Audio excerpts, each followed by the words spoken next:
어디서 시장통 거지 냄새나게 쓰레기 같은 김밥을 가지고 와? 부정 타고 재수 없으니까 당장 꺼져! 올해 70이 되신 제 친정엄마가 인천공항 대리석 바닥에서 뺨을 맞았습니다. 시어머니 박옥자는 엄마가 새벽부터 준비해온 김밥을 쓰레기처럼 바닥에 내동댕이 쳤고 수백 명의 사람들이 지켜보는 가운데 엄마의 머리 위로 부정 탄다면서 하얀 소금을 뿌려댔습니다. 무릎을 꿇고 먼지 섞인 밥알을 줍는 엄마의 떨리는 손을 보며 저는 맹세했습니다. 당신들이 웃으며 떠나는 그 여행이 이 세상에서 누리는 인생의 마지막 여행이 될 거라고 말입니다. 저는 서울시 강남구 압구정동에 사는 올해 42살의 이지혜입니다. 지금부터 제가 실제로 겪은 친정엄마 얘기라서 가슴 아프지만 처절하게 복수를 완성한 기가 막히고 통쾌한 저의 인생 이야기를 들려드리겠습니다. 사연 시작 전 구독 버튼을 꾹 눌러주세요. 여러분의 오늘 하루가 조금 더 행복한 하루가 되실 거예요. 지난 10년간의 지옥 같은 시집살이를 이제는 끝내려고 합니다. 저는 오늘 공항에서 친정엄마가 뺨을 맞는 것을 본 순간 제가 참아온 시간은 여기까지라고 생각했습니다. 그래서 저는 제 시어머니 박옥자를 태평양 한가운데 쥐새끼 한 마리도 없는 무인도에 버리고 왔습니다. 시어머니만이 아닙니다. 제 남편이자 은행원인 이강식, 그리고 손이 시누이 이수진까지 세 사람 모두 지금 그곳에 있습니다. 물도 없고 전기도 없고 쥐새끼 한 마리 없는 그곳에서 그들은 배고픔과 공포 속에 떨고 살아남기 위해 발버둥 치고 있을 겁니다. 왜 제가 이런 일을 저질렀냐고요?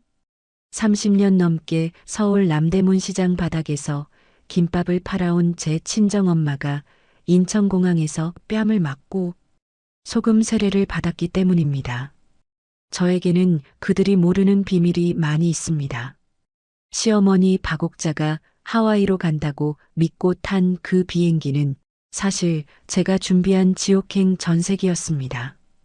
오늘은 시어머니 박옥자의 칠순 기념 하와이 가족여행이었습니다. 한 달 전 남편 이강식이 다니는 은행에서 우수 직원 VVIP 특별 이벤트 당첨 통보가 왔습니다. 우수 사원에게만 제공되는 전 직원 중에서 단 3명만 선정되는 전세기를 타고 가는 하와이 여행이었습니다. 시댁 식구들은 대박 났다며 좋아했습니다. 하지만 그 당첨자를 선정한 은행 임원에게 익명의 추천서를 보낸 사람이 누구인지 그들은 몰랐습니다. 비행기 티켓을 하나 더 끊어주면 저도 갈 수 있었지만 그들은 가족여행이라고 하며 며느리는 집 지키는 강아지처럼 집이나 지키고 있으라고 하며 저를 끝까지 가족 취급을 하지 않고 무시했습니다. 저는 그들의 가족이 아니었습니다. 10년 동안 단 한 번도 가족으로 인정받지 못했습니다. 어디서부터 이야기를 해야 할지 참 가슴이 막막해져 오는데요. 저희 엄마 얘기부터 해볼게요. 제 친정엄마 박순자는 올해 70인데도 서울 중구 남대문 시장 입구에서 30년 넘게 한자리를 지키고 계십니다. 새벽 4시면 어김없이 낡은 철문을 열고 김밥을 말기 시작합니다. 엄마의 손은 거칠고 굳은 살이 박혀 있지만 시장통 단골들은 이렇게 말합니다. 사장님, 김밥은 정말 어머니 손맛이에요. 30년 김밥으로 자식 키운 마음 모르는 사람 있을까요? 엄마는 단 하루도 쉬지 않고 새벽부터 밤까지 일하며 저를 키우셨습니다. 그런 엄마가 오늘 인천공항 대리석 바닥에서 뺨을 맞았습니다. 시댁 식구들이 하와이로 떠나는 날, 엄마는 새벽 3시부터 일어나 김밥을 말았습니다. 엄마는 사실은 저를 위해서 오신 거였죠. 가족여행 가는 시댁 식구들에게 점수나 따라고 칠순 가족여행길에 드실 욕이라도 해드리고 싶다는 마음뿐이었습니다. 파란색 보온 가방에 김밥 15줄을 담아 새벽 6시 첫 전철을 타고 인천공항까지 오셨습니다. 파란색 바람막이 점퍼에 낡은 운동화를 신은 엄마의 모습은 명품 가방을 든 시댁 식구들 사이에서 유독 초라해 보였습니다. 하지만 엄마는 환하게 웃으며 손을 흔들었습니다. 지혜야, 어머님들 모시고 잘 다녀오렴. 저는 엄마가 건넨 보온 가방을 받아 시누이 이수진에게 건넸습니다. 형님, 저희 엄마가 새벽부터 정성껏 준비하신 김밥이에요. 여행 가시는 길에 드세요. 시누이 이수진은 가방을 받자마자 표정이 일그러졌습니다. 야, 이지혜, 이게 뭐야? 시누이 이수진이 지퍼를 열어 안을 들여다보더니 코를 찡그렸습니다. 고소한 참기름 냄새가 풍겨 나오자 마치 쓰레기를 본 듯 가방을 멀리 밀어냈습니다. 수백만 원짜리 명품 가방에 냄새가 배면 네가 책임질 거야? 그러고는 대리석 바닥에 가방을 내던졌습니다. 과장창창 보온 가방이 바닥에 떨어지며 뚜껑이 열렸고 정성껏 말아놓은 김밥이 사방으로 흩어졌습니다. 노란 단무지가 바닥에 나뒹굴었고 참기름에 반짝이던 김이 더러운 공항 바닥 먼지와 뒤섞였습니다. 엄마가 3시간 동안 한 줄 한 줄 정성으로 말았던 그 김밥들이 사람들의 발걸음 사이에서 처참하게 짓밟혔습니다. 엄마가 황급히 바닥에 무릎을 굽히며 말하셨어요. 미안해요. 제가 조심했어야 했는데. 엄마의 떨리는 목소리가 제 가슴을 찢어 놓았습니다. 70세 엄마의 굽은 허리가 더 구부러지며 떨리는 손으로 흩어진 김밥을 주우려 했습니다. 주변 사람들이 하나둘 걸음을 멈추고 저희를 쳐다봤습니다. 수군거리는 소리가 들렸어요. 저 사람들 뭐야? 왜 저러는 거야? 하지만 아무도 다가오지 않았습니다. 그때 시어머니 박옥자가 엄마의 팔을 거칠게 낚아챘습니다. 어디서 시장통 거지 냄새를 풍기며 해외여행 가는데 재수없게 초를 치고 앉아있냐? 시어머니 박옥자의 날카로운 목소리가 공항 로비 전체에 울려 퍼졌습니다. 공항 이용객들이 고개를 돌렸습니다. 몇몇은 휴대폰을 꺼내 저희를 촬영하기 시작했습니다. 그리고 시어머니 박옥자는 엄마의 뺨을 때렸습니다. 찰싹 소리가 공항 천장까지 울렸습니다. 엄마의 고개가 옆으로 꺾이며 흰 머리카락이 공중에 흩날렸습니다. 엄마, 제가 비명을 지르며 달려갔어요. 엄마의 입가에서 가느다란 신음이 새어나왔고 뺨이 빨갛게 부어올랐습니다. 부모가 자식 앞에서 뺨을 맞는 것만큼 참기 힘든 게 있을까요? 제가 시어머니를 막으려고 달려갔지만 제 남편 이강식이 제 앞을 가로막았습니다. 지혜야, 장모님 때문에 우리 집 안격 떨어지잖아. 남편 이강식은 제 어깨를 거칠게 밀쳤습니다. 여기서 소란 피우지 마. 사람들이 다 쳐다본다고. 이강식의 목소리엔 짜증과 부끄러움이 뒤섞여 있었습니다. 쓰러질 듯 휘청이는 엄마를 외면한 채 이강식은 공항 카트를 밀고 지나갔습니다. 시누이 이수진은 바닥에 짓밟힌 단무지와 밥알을 힐끗 보더니 명품 구두굽으로 김밥을 지그시 밟았습니다. 밥알이 구두 밑에서 으깨지며 끈적한 소리를 냈습니다. 이런 수준 떨어지는 집안이랑 사돈 맺은 게 내 인생 최대 오점이야. 시누이 이수진은 깔깔거리며 웃었습니다. 시어머니 박옥자는 분이 풀리지 않는지 가방에서 소금 한 봉지를 꺼냈습니다. 그리고는 엄마의 머리 위로 하얗게 뿌려댔습니다. 여행길에 부정 탄다고 애군을 떨쳐버려야 한다면서 모욕적인 소금 세례까지 당하신 거였어요. 소금이 엄마의 얼굴과 어깨에 쏟아지며 새벽부터 정성껏 차려입은 엄마의 옷을 하얗게 물들였습니다. 시장 바닥에서 김밥이나 팔고 있지. 하필 여기 왜 와가지고 이 난리야? 내 칠순 여행에 재수없는 김밥을 가져오다니 진짜 짜증나네. 엄마는 소금 알갱이가 옷과 머리카락에 뒤덮인 채 눈물만 뚝뚝 흘렸습니다. 손등으로 눈물을 닦는 엄마의 손이 너무 떨려서 저는 차마 볼 수가 없었습니다. 저는 뺨이 붉게 부어오른 채 바닥에 주저앉은 엄마를 부둥켜 안았습니다. 엄마의 어깨에서 참기름 냄새와 땀 냄새가 뒤섞여 올라왔습니다.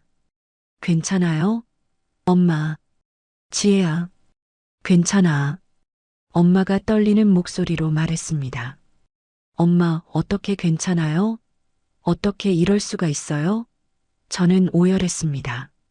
그 순간 제 안에서 무언가가 똑하고 끊어지는 소리가 들렸습니다. 지난 10년 동안 참아왔던 제 인내심이 단 1초 만에 차가운 증오로 변해버렸습니다. 저는 멀어지는 세 사람의 뒷모습을 천천히 바라봤습니다. 시어머니 박옥자는 명품 선글라스를 쓰며 웃고 있었고, 시누이 이수진은 셀카를 찍으며 신이 나 있었고, 남편 이강식은 여권을 꺼내며 들떠 있었습니다. 그들은 몰랐습니다.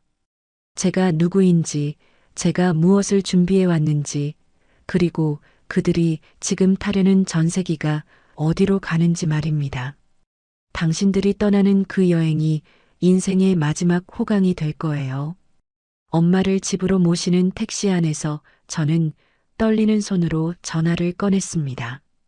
강 실장님은 아버지 회사 때부터 저를 위해 일을 해주시는 분이었어요. 아버지 얘기는 사연이 많아서 조금 있다가 해드릴게요. 강 실장, 저 사람들 무인도 지옥 여행으로 준비해주세요. 제 목소리는 얼음처럼 차가웠습니다. 전화기 너머로 강 실장의 목소리가 들렸습니다. 정말 실행하시겠습니까? 10년을 참았습니다. 이제 시작하세요. 짧은 침묵이 흘렀습니다. 알겠습니다. 지옥 체험 즉시 가동하겠습니다. 강 실장의 대답은 단호했습니다. 전화를 끊자마자 제 휴대폰이 조용히 진동했습니다. 제 계획이 시작됐습니다. 오래 준비해온 일이 드디어 움직이기 시작한 겁니다. 저는 엄마의 눈물을 닦아주며 작은 목소리로 말했습니다. 엄마, 이제 괜찮을 거예요. 제가 다 해결할게요. 엄마가 고개를 저었습니다. 지혜야, 그냥 참고 살자. 엄마 때문에 네가 힘들어지는 건 싫어. 저는 엄마의 손을 꼭 잡았습니다. 아니에요, 엄마. 저는 더 이상 참지 않을 거예요. 그들이 엄마에게 한 짓을, 저에게 한 짓을 이제는 똑같이 돌려줄 거예요. 택시가 집 앞에 도착했을 때 제 휴대폰에 마지막 메시지가 도착했습니다. 전세기 이륙 완료. 예정된 항로로 비행 중. 저는 메시지를 확인하고 작은 미소를 지었습니다. 그들은 지금 하와이로 간다고 믿고 있을 겁니다. 샴페인을 마시며 칠순 파티를 준비하고 있겠죠. 하지만 그들이 도착할 곳은 에메랄드빛 바다가 아니라 아무것도 없는 황량한 무인도입니다. 물도 없고 전기도 없고 탈출할 방법도 없는 그곳에서 그들은 비로소 깨닫게 될 겁니다. 자신들이 얼마나 큰 실수를 저질렀는지 말입니다. 제가 시집에 오면서 오랜 시간 동안 지옥 같은 시간을 견뎌야 했습니다. 정확히는 10년 전 결혼식 날부터 지옥은 시작됐습니다. 웨딩드레스를 입고 행복한 미래를 꿈꿨던 그날, 시어머니 박옥자는 신부 대기실에 들어오자마자 제 친정엄마의 한복을 보며 얼굴을 찌푸렸습니다. 이게 뭐야? 시장 좌판에서 빌려온 거야?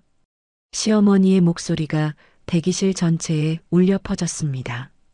엄마는 제 결혼식을 위해 6개월 동안 김밥을 더 열심히 말아 모은 돈으로 한복을 맞췄습니다. 비싸진 않았지만 정성이 가득 담긴 한복이었습니다. 하지만 시어머니는 엄마 앞에서 대놓고 비웃었습니다. 우리 집안 격에 안 맞는 옷 입고 오면 어떡해. 시누이 이수진이 엄마에게 다가와 한복 소매를 만지작거리더니 코웃음을 쳤습니다. 옳게, 우리 친정 하객들한테 사돈이 누군지 소개 안 하는 게 좋겠어. 시장에서 김밥이나 처말고 앉아있다고 하면 창피하잖아. 그러고는 엄마를 식장 구석 자리로 안내했습니다. 결혼식은 행복의 시작이 아니었습니까? 하지만 제게 결혼식은 악몽의 시작이었습니다. 하객들의 시선이 쏟아지는 가운데 엄마는 고개를 숙인 채 구석에 앉아 계셨습니다. 저는 부케를 든 손이 부들부들 떨렸지만 신랑 이강식의 손을 잡고 버질로드를 걸어야 했습니다. 남편 이강식은 장모님이 어디 계시냐고 묻는 하객들에게 이렇게 대답했습니다. 장모님은 몸이 안 좋으셔서 못 오셨어요. 거짓말이었어요.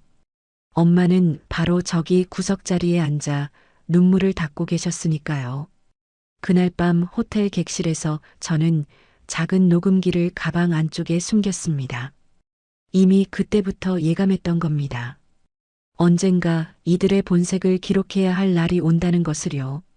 신혼의 첫날 밤이었지만 저는 이미 복수를 준비하고 있었습니다. 사실은 남편을 만난 것부터가 저의 불행이 시작된 것이었어요. 저는 12년 전 도서관에서 가난한 고시생 이강식을 처음 만났습니다. 공부하는 모습이 성실해 보였고 저를 대하는 태도가 진심처럼 느껴졌습니다. 저는 아버지가 큰 사업을 하셨고 엄마는 시장에서 장사를 오랜 동안 해오셨고 친정 사정이 복잡했기 때문에 진짜 저를 사랑하는 사람을 만나고 싶었습니다. 성실한 모습에 제 돈으로 이강식의 대학 등록금을 냈고 남편의 성공을 위해서 최선을 다했습니다. 그렇게 성실했던 남편이 그토록 바라던 좋은 직장을 얻게 되었고 결국 안정적인 직업이라 여겼던 은행원이 되었습니다. 은행원이 되면서부터 남편은 이상하게 변해갔습니다. 너무 늦었지만 저는 깨달았습니다. 이 사람들의 진짜 모습을 말이죠. 그래도 저는 참기로 했습니다. 시간을 두고 모든 증거를 모으기로요. 신혼집으로 들어간 지 일주일이 흘렀습니다. 저는 친정에서 마련해준 서울 강남 압구정동의 30평대 아파트를 신혼집으로 준비했습니다. 그때 당시에는 압구정동 아파트가 그렇게 비싸지는 않았어요. 어느 날 갑자기 시어머니 박옥자가 찾아왔습니다. 지혜야, 이 집 명의를 우리 아들 이름으로 바꿔야지 않겠니? 시집온 며느리가 명의를 갖고 있으면 우리 아들이 은행원인데 직장에서 무시당해. 저는 깜짝 놀라 말했습니다. 어머님, 이 집은 제 친정에서 마련해 준 거예요. 그러자 시어머니의 표정이 싸늘하게 변했습니다. 시장통 김밥 냄새 나는 돈은 받기 싫다며 우리 아들이 은행원인데 명의 하나 못 가지면 어디 가서 무시당한다고 소리쳤습니다. 남편 이강식은 제 앞에 무릎을 꿇었습니다. 여보, 엄마 말씀대로 하자. 명의만 내 이름으로 해주면 안 돼? 나도 자존심이 있잖아. 저는 그날 밤 홀로 베란다에 섰습니다. 야경이 아름답게 펼쳐진 강남의 밤이었지만 제 가슴은 차가웠습니다. 하지만 결국 명의를 이강식 이름으로 바꿔줬습니다. 시어머니는 등기부등본을 받아들고 환하게 웃었습니다. 역시 우리 며느리가 똑똑하네. 그날부터 저는 작은 수첩에 기록하기 시작했습니다. 신혼집 명의 이전, 날짜와 경위, 시어머니의 발언까지 빠짐없이 적었습니다. 신혼집에서의 첫 겨울이 지나고 봄이 왔을 때 시누이 이수진이 제 생활비 카드를 가져갔습니다. 옳게, 내가 급한 일이 있어서 카드 좀 써도 되지? 일주일만 빌려줘. 저는 어쩔 수 없이 카드를 건넸습니다. 하지만 일주일이 지나도 카드는 돌아오지 않았습니다. 한 달이 지나 카드 명세서를 받아보고 저는 경악했습니다. 700만 원이 넘는 금액이 백화점 명품관에서 결제돼 있었습니다. 형님에게 전화를 걸었습니다. 형님, 카드 좀 돌려주세요. 시누이 이수진은 화를 냈습니다. 카드 하나 빌려주는 것도 아까워? 우리 집안 망신 주지 말고 입 다물고 있어. 저는 그날 카드 사용 내역을 출력해서 파일에 정리했습니다. 그리고 조용히 녹음기를 켰습니다. 형님, 이 카드는 제 생활비인데 이렇게 많이 쓰시면 저희 생활이 힘들어요. 신우이의 대답이 녹음됐습니다. 시집 온 것이 남의 돈 쓰라고 있는 거 아니야? 입 다물고 있어. 그날 밤 저는 남편 몰래 개인 금고에 숨겨둔 위성 전화를 꺼냈습니다. 남편이 잠든 뒤에만 사용하는 전화기였습니다. 전화를 걸었습니다. 실장님, 이수진 명의 신용카드 발급 이력 전부 조회해 주세요. 제 카드로 결제한 내역만 추출하고요. 3일 뒤 보고서가 도착했습니다. 신우이 이수진은 지난 1년 동안 제 카드로 총 2,300만 원을 사용했습니다. 명품 가방, 고급 화장품, 해외 직구까지. 저는 보고서를 천천히 넘기며 각 항목을 확인했습니다. 하나하나가 명확한 기록이었습니다. 저는 파일을 닫고 안전하게 보관했습니다. 그런데도 시댁의 학대는 멈추지 않았습니다.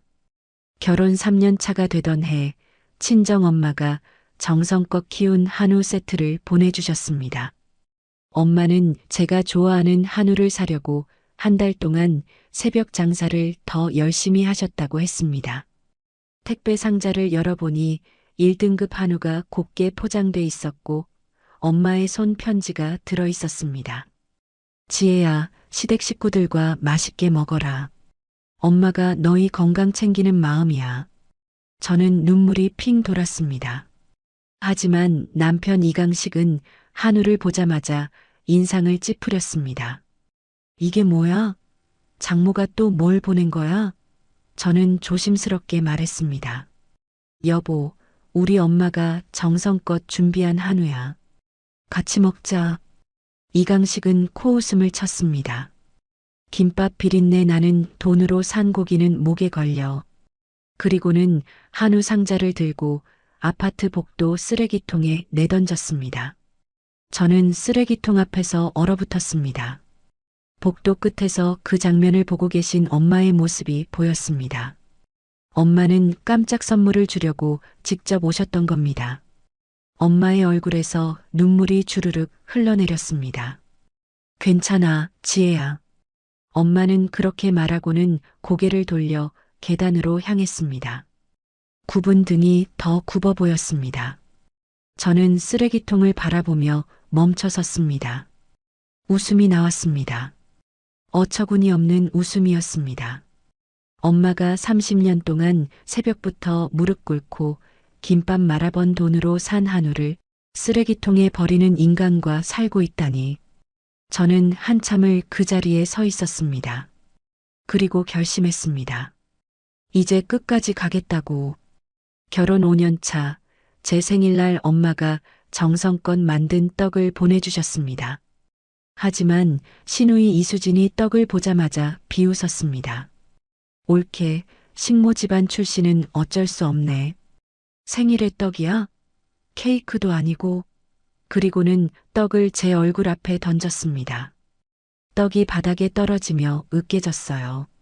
저는 무릎을 꿇고 그 떡을 주었습니다. 손톱이 살을 파고들 정도로 주먹을 꽉 쥐었어요.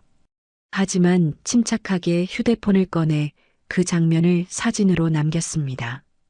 그런데도 그들은 제 참을성을 시험이라도 하듯 계속 엄마를 괴롭혔습니다. 명절은 특히 더 끔찍했어요. 시어머니 박옥자는 명절마다 친정엄마를 불러 전을 부치게 시켰습니다. 아침 7시부터 밤 10시까지 엄마는 주방에서 전을 부치고 설거지를 했습니다. 하지만 식사 자리에서 엄마에게는 따로 상을 차려 부엌 구석에서 먹게 했습니다. 제가 항의하자 시어머니는 차갑게 말했습니다. 식모 출신은 식모 자리에 앉아야지. 우리 집안 체면이 있어. 엄마는 부엌 구석에서 식은 밥을 드시며 눈물을 흘렸습니다. 저는 그날 이후 주방 선반 뒤에 작은 카메라를 숨겨뒀습니다. 시어머니는 몰랐지만 이제 모든 장면이 녹화되고 있었습니다. 그들의 모든 행동이 기록되고 있었습니다. 시간이 흘러 결혼 7년 차가 됐습니다. 엄마의 무릎이 나빠지셨습니다.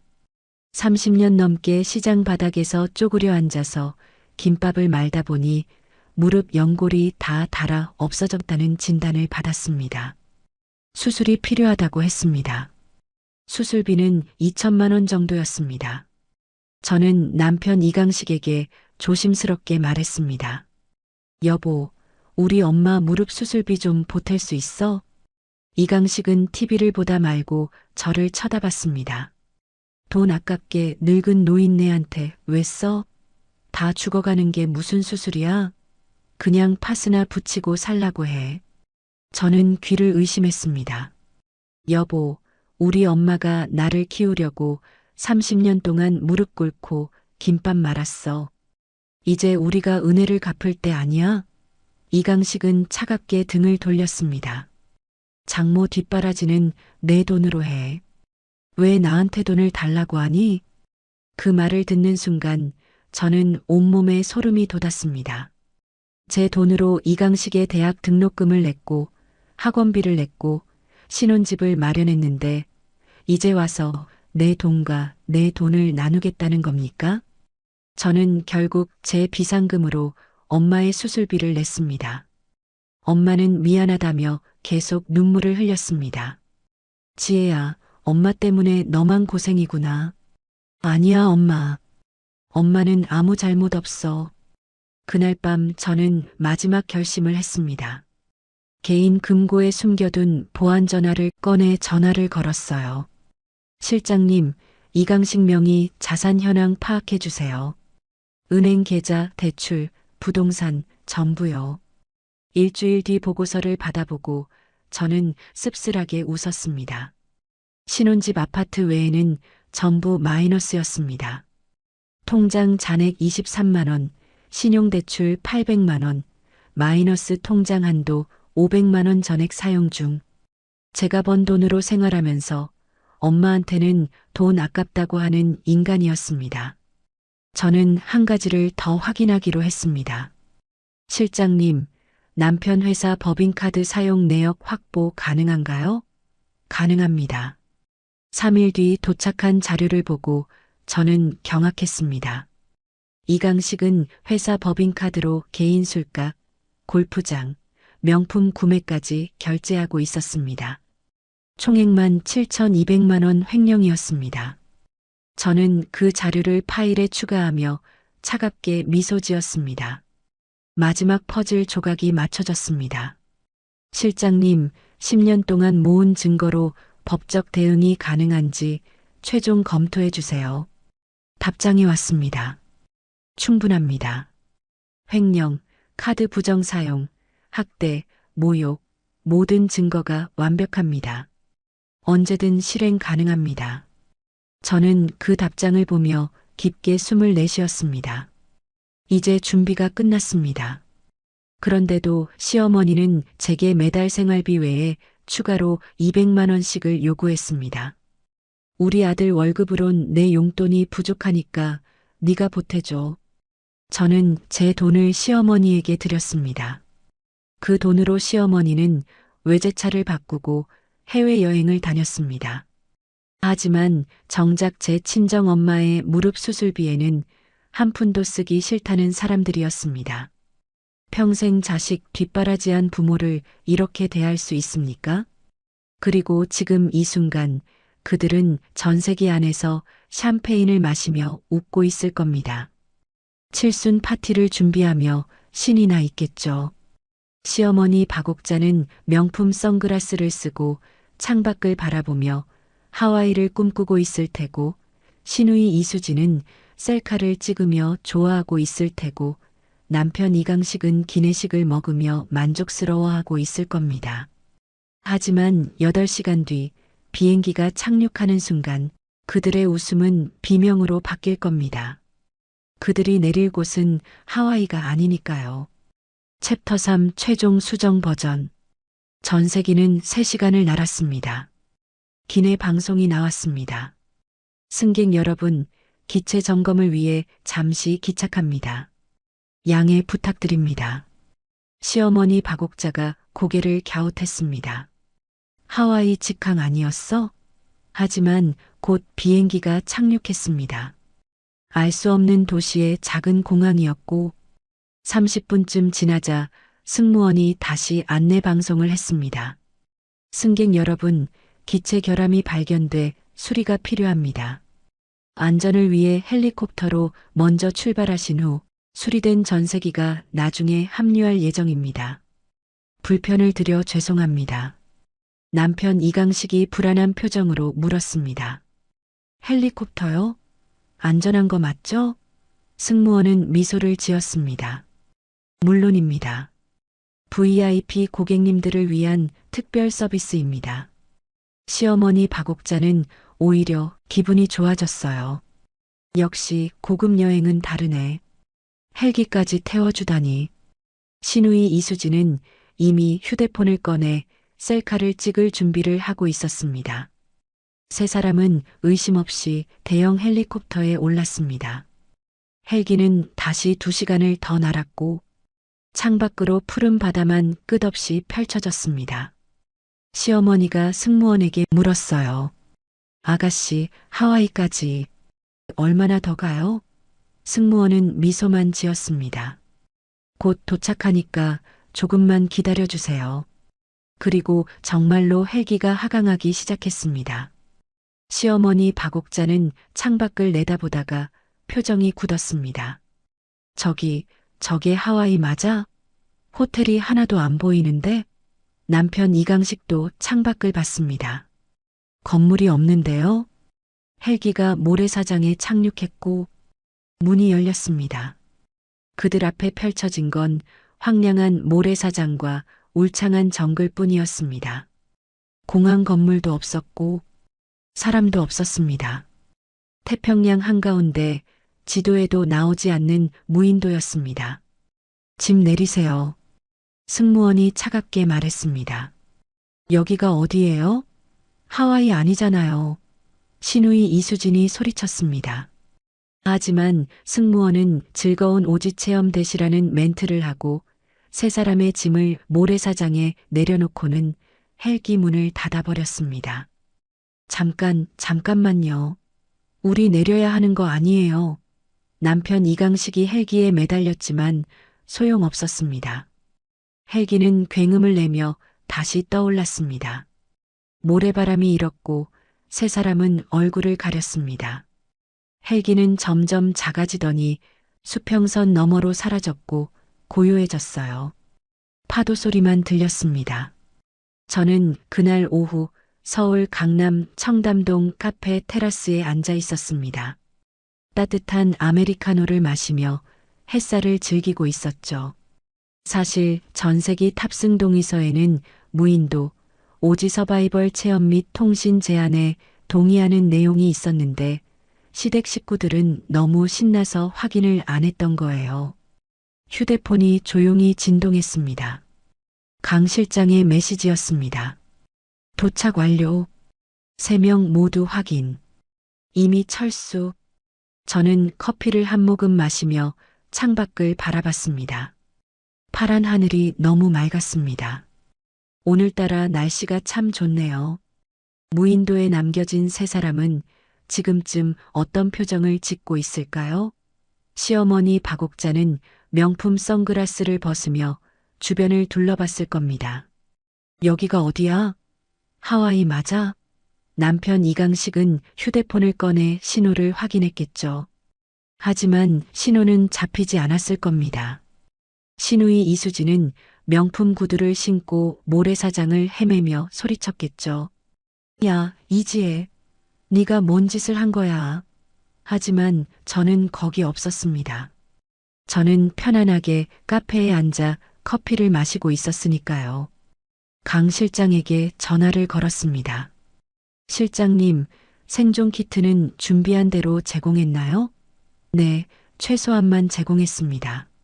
물 1리터씩, 건빵 3봉지, 성냥 1갑. 저는 고개를 끄덕였습니다. 충분하네요. 너무 편하게 해주면 안 되니까요. 강 실장의 목소리가 조심스러웠습니다. 언제까지 두실 계획이신가요? 저는 잠시 생각했습니다. 일주일이요. 일주일이면 충분할 겁니다. 제가 당한 10년에 비하면 너무 짧지만 그래도 그 정도면 교훈은 없겠죠. 사실 저는 시댁 식구들을 무인도에서 개고생을 시키는 계획을 오래전부터 준비했습니다. 합법적으로 해야 했기 때문에 오지 서바이벌 체험 형태로 작전을 짰고 장소를 물색하고 방법을 연구하고 필요한 사람들을 섭외했습니다. 물론 그들은 제 전체 계획을 몰랐습니다. 각자 맡은 부분만 수행했을 뿐이죠. 높은 보수와 비밀 유지 조건으로 말입니다. 계약서에는 비밀 유지 조항이 명시돼 있었고 그들은 질문하지 않았습니다. 돈을 받았으니까요. 저는 카페를 나와 차에 올랐습니다. 운전기사 박 기사님이 룸미러로 저를 보며 물었습니다. 어디로 모실까요? 회사로 가주세요. 오늘은 일찍 퇴근하고 싶네요. 차는 조용히 움직였습니다. 창밖으로 청담동 거리가 지나갔습니다. 명품 매장들, 고급 레스토랑들, 외제차들. 시어머니가 그렇게 좋아하던 거리였죠. 매달 제 돈으로 여기서 쇼핑하던 시어머니는 지금 모래사장에서 벌레를 피하고 있을 겁니다. 회사 건물 앞에 도착했습니다. 저는 지하 주차장으로 들어가 엘리베이터를 탔습니다. 사무실로 들어가자 책상 위에 보고서가 놓여 있었습니다. 창밖으로 서울 시내가 보였습니다. 보고서를 펼쳤습니다. 무인도의 섬의 크기는 약 3km. 담수는 작은 샘 하나. 식용 가능한 열매와 물고기는 있지만 찾기 어려움. 맹독성 생물은 없으나 모기와 벌레 많음. 탈출 가능성은 제로. 가장 가까운 유인도까지 200km.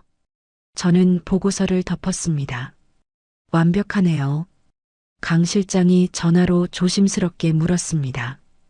혹시 위험한 상황이 발생하면 어떻게 하시겠습니까? 저는 창밖을 보며 대답했습니다. 24시간 확인하고 있죠? 네, 준비한 대로 구조팀도 있고 만약의 상황에 대한 대비는 완벽하게 설치됐습니다. 위성으로 연결돼 있습니다. 그럼 됐어요. 생명에 지장 있으면 그때 움직이죠. 하지만 그 전까지는 그냥 두세요. 제가 10년 동안 당한 것에 비하면 일주일은 약과니까요. 사실 저는 오래전부터 제 정체를 숨겨왔습니다. 남편 이강식은 제가 그냥 평범한 회사원인 줄 알았습니다. 아침에 출근하고 저녁에 퇴근하는 평범한 직장인이라고 믿었죠. 하지만 제 삶은 평범하지 않았습니다. 저의 외할아버지가 사실 남편이 다니는 은행의 실질적인 지주였던 태산 금융그룹을 세웠고 그 회사를 아버지가 물려받았습니다. 제가 결혼했던 시기에 저희 아버지는 사업이 어려워지면서 해외로 잠적을 하셨고 어머니는 외할아버지가 재력가이셨음에도 불구하고 검소하게 사시며 김밥집을 오랫동안 해오셨던 거였습니다. 사실 압구정동에 아파트를 해주셨던 친정엄마도 김밥만 팔아서는 강남에 있는 아파트를 쉽게 얻을 수 있는 곳이 아니었기 때문이에요. 이렇게 제게는 그들이 모르는 또 다른 세계가 있었습니다. 제가 저의 복잡하게 얽혀있는 인생 스토리를 남편에게 구구절절 말하지는 않았으니까요. 제가 대학을 졸업하고 미국 유학을 마친 건 15년 전이었습니다. 하지만 저는 평범하게 살고 싶었습니다. 특별한 꼬리표 없이 평범한 사람을 만나 진짜 사랑을 만나고 싶었죠. 그래서 신분을 숨기고 작은 회사에 취직했습니다. 월급 200만 원짜리 평사원으로요. 거기서 도서관에서 공부하던 이강식을 만났습니다. 가난했지만 성실해 보였고 저를 진심으로 대하는 것 같았습니다. 하지만 착각이었죠. 결혼 5년 차 되던 해 저는 제 원래 자리로 돌아갔습니다. 더 이상 평범한 척 살 이유가 없었으니까요.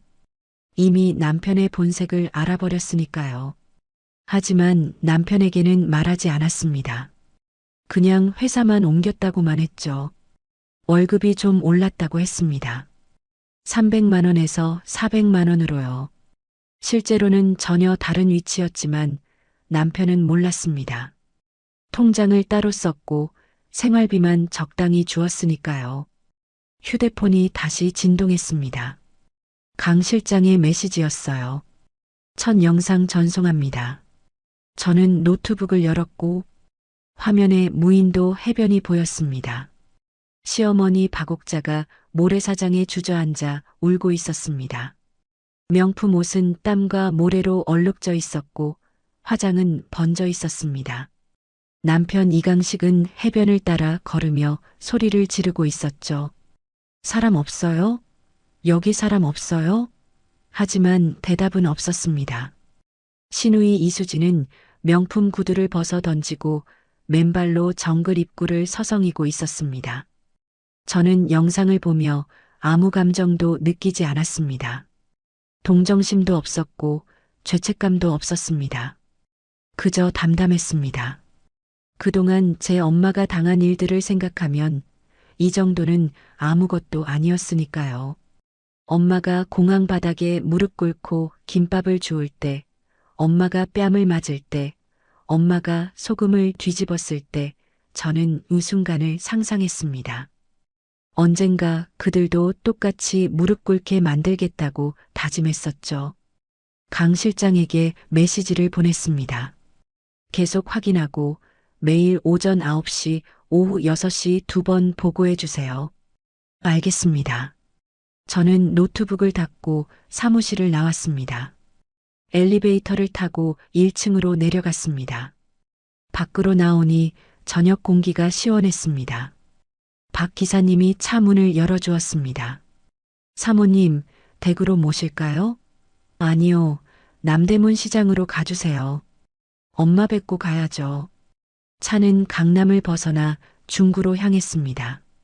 고층 빌딩들이 점점 낮아지고 오래된 건물들이 나타나기 시작했습니다. 남대문 시장 입구에 도착했을 때 엄마는 아직도 가게를 정리하고 계셨습니다. 저녁 7시가 넘었는데도 말이죠. 엄마. 제가 부르자 엄마가 고개를 들었습니다. 지혜야 왔니? 엄마의 얼굴은 피곤해 보였습니다. 오늘도 하루 종일 일하셨나 봐요. 괜찮아, 할만해. 엄마가 미소를 지었습니다. 하지만 그 미소 뒤에 숨은 고단함을 저는 알고 있었습니다. 30년 동안 이 자리에서 김밥을 말아온 엄마였으니까요. 엄마, 이제 그만 쉬세요. 제가 모실게요. 엄마가 고개를 저었습니다. 아니야, 엄마는 일해야 해. 일 안 하면 무료해. 저는 엄마의 손을 잡았습니다. 며칠만 쉬세요. 제가 여행 보내드릴게요. 엄마는 완고했습니다. 아니야, 괜찮아. 근데 시댁 식구들은 하와이 잘 갔니? 저는 잠시 망설였습니다. 네, 잘 도착했어요. 아주 특별한 곳에 있어요. 엄마가 안심한 표정을 지었습니다. 다행이다.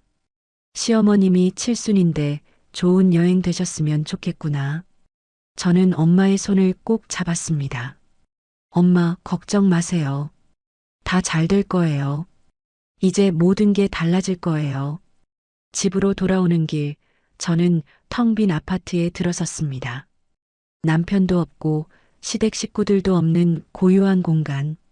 10년 만에 처음 느껴보는 평화였습니다. 저는 소파에 앉아 천장을 바라봤습니다. 지금쯤 그들은 오지 같은 무인도에서 첫날 밤을 보내고 있겠죠. 어둠 속에서 이상한 소리에 놀라고 배고픔과 갈증에 시달리고 있을 겁니다. 명품 옷도 외제차도 그 모든 허세도 무인도에서는 아무 소용없다는 걸 깨닫고 있겠죠. 오지에 버려졌다고 생각하고 공포에 떨고 있을 거예요. 그리고 일주일 뒤 제가 그들을 데리러 갈 겁니다. 하지만 구조가 끝이 아니에요. 진짜 이야기는 그때부터 시작이니까요. 제가 오래 준비해온 모든 것이 그들을 기다리고 있습니다. 무인도는 그저 시작일 뿐입니다. 진짜는 서울로 돌아온 뒤에 펼쳐질 테니까요. 일주일이 흘렀습니다. 저는 매일 아침 출근 전에 영상을 확인했습니다. 커피를 마시며 노트북 화면을 보는 게 일상이 됐습니다. 첫째 날 시어머니 박옥자는 모래사장에 주저앉아 하염없이 울었습니다. 이게 무슨 일이야? 어떻게 된 거야? 쥐새끼 한 마리도 안 보이는 무인도에 갇힌 공포가 상당히 컸을 거예요. 쥐새끼 한 마리 없는 무인도에 떨어진 첫째 날은 생존에 대한 두려움보다 이게 현실인가? 과연 이게 무슨 상황인가? 얼떨떨해하며 하루를 보냈을 거예요. 둘째 날은 남편 이강식은 해변을 따라 무인도 여기저기를 다니며 섬끝까지 걸어갔다가 돌아왔습니다. 섬을 한 바퀴 도는데 2시간이 걸렸고 탈출구는 없었습니다. 시누이 이수지는 정글에서 열매를 찾다가 독이 없는 야생 과일을 발견했습니다. 하지만 배를 채우기엔 턱없이 부족했죠. 먹을 것도 없고 시간이 흘러 해가 넘어가고 밤이 되면 칠흑 같은 어둠 속에서 공포에 떨어야 했습니다. 서바이벌 체험팀에서 준비해둔 생존 키트와 성냥을 통해서 결국 그들은 모닥불을 피우는데 성공했습니다. 가장 두려웠던 어둠이 밀려오던 공포를 겨우 극복을 하는 모습이었습니다. 하지만 밤이 되자 모기떼가 몰려왔고 그들은 연기 속에서 밤을 지새웠습니다. 하루 이틀 동안은 오지에 버려졌다는 공포 때문에 서바이벌 체험인지도 모르고 배고픔이란 것에 그렇게 와닿지는 않았지만 3일째부터 배고픔과 갈증이 밀려왔던 거예요. 시어머니 박옥자는 작은 샘을 발견했지만 물이 흐리고 맛이 이상했습니다. 마실 수는 있었지만 배탈이 났죠. 남편 이강식은 이 상황이 실제 상황인 것으로 착각했고 식량을 구하기 위해서 바다에서 물고기를 잡으려 했지만 실패했습니다. TV에서 보던 오지 체험 방송처럼 자연에서 음식을 구하는 것이 그렇게 호락호락하지 않았던 겁니다.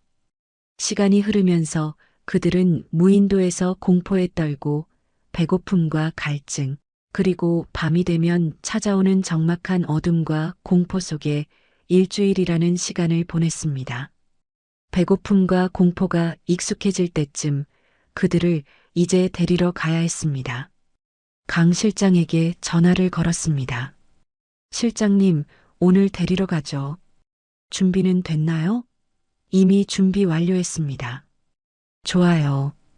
오후 2시에 픽업하세요. 하지만 너무 친절하게 대하지 마세요. 최소한의 구조만요. 알겠습니다. 저는 전화를 끊고 거울을 봤습니다. 그렇게 무인도에서 개고생을 한 시댁 식구들에게 구제주 같은 헬리콥터가 다시 등장을 했습니다. 강 실장이 준비한 오지 체험 완료팀이 무인도에 가서 그들을 구조했고 전세기를 띄워 인천공항으로 다시 입국을 시켰습니다. 죽음의 문턱까지 배고픔의 두려움을 떨었던 시댁 식구들은 오지 체험이 아니라 지옥 체험으로 느껴졌을 거예요. 오늘은 특별한 날이었습니다. 10년 만에 처음으로 제가 준비한 것을 보여주는 날이니까요. 회사 미팅이 있었습니다. 법률 자문을 받는 자리였죠. 준비한 서류 다 확인했나요? 네, 모든 증거가 법적으로 정리됐습니다. 횡령 혐의, 카드 부정 사용, 명의, 도용, 학대 기록까지 필요하시면 언제든 진행 가능합니다. 좋습니다. 하지만 아직은 아니에요. 타이밍이 중요하니까요. 미팅을 마치고 사무실로 돌아왔을 때 강 실장에게서 메시지가 왔습니다. 구조 완료. 3명 모두 귀환 중. 저는 메시지를 읽고 미소를 지었습니다. 드디어 시작이네요. 저는 일찍 퇴근해서 집으로 돌아왔습니다. 10년 동안 살았던 압구정동 아파트였습니다. 거실을 정리하고 소파에 앉아 기다렸습니다. 그들이 집에 도착하는 건 시간 문제였으니까요. 저녁 7시쯤 현관문이 열렸습니다. 시어머니 박옥자가 먼저 들어왔습니다. 명품 옷은 찢어지고 더러워진 채였고 얼굴은 햇볕에 타서 벌겋게 변해 있었습니다. 남편 이강식은 수염이 덥수룩하게 자라 있었고 눈은 충혈돼 있었습니다. 시누이 이수진은 맨발이었습니다. 명품 구두는 이미 무인도 어딘가에 버려졌겠죠.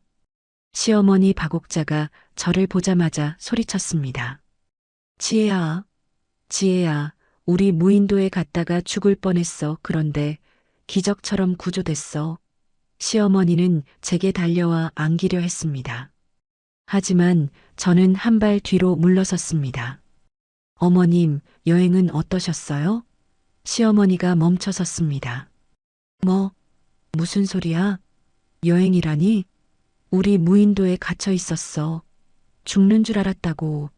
밤만 되면 불이 없어서 공포에 떨어야 했고, 화장실도 없고, 배도 고픈데, 먹을 것도 없고, 물도 없고, 완전 죽을 뻔했어. 저는 담담하게 대답했습니다. 그래요? 좋은 경험이었겠네요.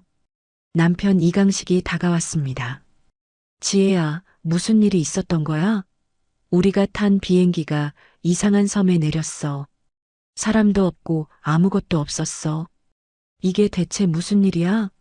저는 남편을 똑바로 바라봤습니다. 당신이 자초한 일이에요. 나쁜 짓을 하니까 그런 일이 있는 거라고요. 당신들이 제 엄마한테 한 일의 대가를 치른 거예요. 남편의 얼굴이 굳었습니다. 무슨 소리야? 저는 천천히 말했습니다. 그 여행이요. 사실 제가 준비한 거예요. 오지 체험 프로젝트라고 하와이 가는 척하고 다른 곳으로 보낸 거죠. 일주일 동안 거기서 잘 지내셨나요? 편하셨어요? 시누이 이수진이 비명을 질렀습니다. 미쳤어? 네가 우릴 그런 곳에 보냈다고? 이게 무슨 정신 나간 짓이야. 저는 차갑게 웃었습니다. 공항에서 제 엄마한테 한 짓이 뭐였죠?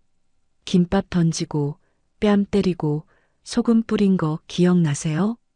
그때 제 엄마가 얼마나 창피했는지 아세요? 시어머니 박옥자의 얼굴이 창백해졌습니다. 그건 그냥 순간적이었다고요? 제 엄마를 부엌 구석에 앉혀서 식은 밥 먹게 한 것도 순간적이었어요? 수술비 내라는데 돈 아깝다고 한 것도 순간적이었나요? 저는 목소리를 높였습니다. 이 집구석에서 개고생하고 모욕적인 수모를 참은 게 자그만치 10년이에요. 10년. 제가 참고 견딘 게.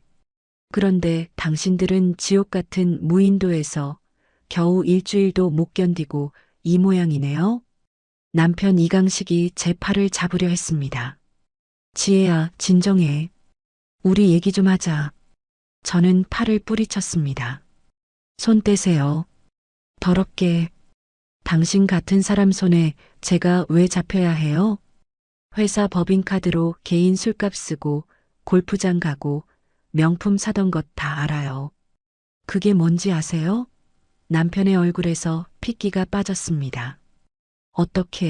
넌 어떻게 그걸? 저는 소파 옆 서랍에서 서류 봉투를 꺼냈습니다. 이거요? 증거예요. 오래 모은 증거. 당신 회사 카드 사용 내역, 시누이 언니 제 카드 도용 기록, 시어머니 학대 장면, 전부 다요. 저는 봉투를 탁자 위에 놓았습니다. 시누이 이수진이 서류를 집어들었고 손이 떨리고 있었습니다. 이게 뭐야? 카드 내역이 이렇게 많아? 저는 고개를 끄덕였습니다. 네, 제 카드로 쓴 거요. 제 생활비 카드로 명품 가방 사고 화장품 사고 전부 다 기록돼 있어요. 시어머니 박옥자가 무릎을 꿇었습니다. 지혜야, 미안해. 정말 미안해. 우리가 잘못했어. 용서해줘.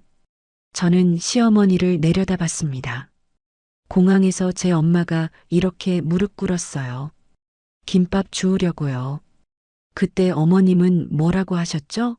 시장통 거지 냄새 풍긴다고 하셨죠? 부정탄도 소금까지 뿌리고 이제 어머님이 그렇게 됐네요. 일주일 동안 아무도 없는 무인도 오지에서 지옥 구경하고 온 기분이 어때요? 남편 이강식이 소리쳤습니다. 지혜야, 이게 네가 원하던 복수야? 이렇게 하면 끝이야? 저는 차갑게 웃었습니다. 끝이라고요? 아니에요. 이제 시작이에요. 그 무인도 오지 체험은 그냥 맛보기였어요. 진짜는 이제부터예요. 남편이 다가왔습니다. 지혜야, 우리 다시 얘기하자. 내가 잘못했어. 다 고칠게. 제발 이러지 마. 저는 남편의 손을 뿌리쳤습니다. 고치겠다고요? 10년 동안 한 번도 안 고치던 사람이 이제 와서 고치겠다고요? 늦었어요. 저는 탁자 위 서류를 정리하며 말했습니다. 일주일 드릴게요. 일주일 안에 정리하세요. 신혼집 명의 환원, 신우이 언니가 제 카드로 쓴 2,300만 원 변제, 엄마 수술비 500만 원 변제, 전부 다요. 안 그러면 이 증거들이 경찰서로 갑니다. 횡령, 카드 사기, 학대, 전부 고소할 거예요. 신우이 이수진이 울먹이며 말했습니다. 옳게, 제발 그러지 마. 우리 집안 망하는 거야. 그런 돈 어디서 구해. 저는 고개를 저었습니다. 제 엄마가 30년 동안 김밥 말아번 돈으로 산 집을 당신 명의로 해주니까 집값이 오르니까 다 가진 줄 알았죠? 그때는 집안 생각 안 하셨어요? 이제 와서 집안 얘기하지 마세요. 저는 현관문을 열었습니다. 이제 나가주세요. 여기 더 이상 당신들 집 아니에요. 여긴 우리 집이니까 당장 나가세요. 시어머니가 비명을 질렀습니다. 뭐, 우리 어디로 가? 저는 차갑게 대답했습니다. 모텔이든 어디든 알아서 가세요. 제가 왜 신경 써야 해요? 10년 동안 저한테 한 것처럼 하세요. 강 실장이 만약의 상황을 대비해서 준비시켰던 경호원들을 동원해서 세 사람을 집 밖으로 내보냈습니다. 세 사람은 비틀거리며 집을 나갔습니다. 뒤에서 시어머니의 울음소리가 들렸지만 저는 문을 닫았습니다. 고요해졌습니다. 10년 만에 처음으로 제 집이 제 집 같았습니다. 저는 소파에 앉아 깊게 숨을 내쉬었습니다. 속이 시원했습니다.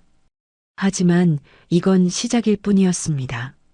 남대문 시장으로 갔습니다. 엄마는 가게를 정리하고 계셨습니다.